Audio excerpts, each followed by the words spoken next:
Eh les soignants, vous vous rappelez que à l'automne on va avoir une sacrée augmentation? Vous savez, à peu près en même temps que cette obligation de vaccination. Mais comme par hasard, faites-vous vacciner, vous aurez une augmentation.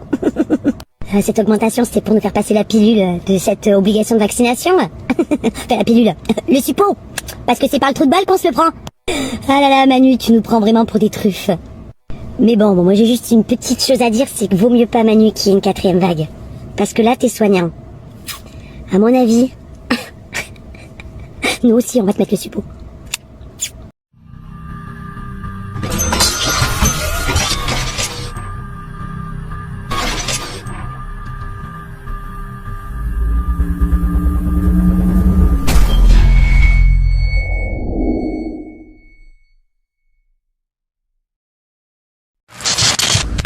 Les petits-enfants de la patrie avaient le peuple, suite de notre affaire sur l'infâme extension du pass sanitaire dans notre pays, qui ouvre complètement les portes à toutes les dérives discriminatoires. Le Conseil d'État avait donc osé valider cette loi scélérate, qui oblige les restaurateurs et autres de faire le flic au risque de perdre de la clientèle, mais soulevait quand même des questions concernant des dispositions du projet de loi présenté par le gouvernement, notamment pour les centres commerciaux. Toutes ces décisions sont prises, nous disent les politiques et les médias, dans un contexte de flambée des cas, qu'on en juge, de façon très ironique, la remontée est visiblement terrible. Rien qu'au 17 juillet, c'est pour dire, des cas de malades qui probablement s'ignoraient jusqu'à ce qu'on leur apprenne leur état. Le nombre de décès dus au Covid, pourtant gonflé, reste faible, voire même plat, mais dans toute cette histoire, le pouvoir ne s'est jamais appuyé sur le réel.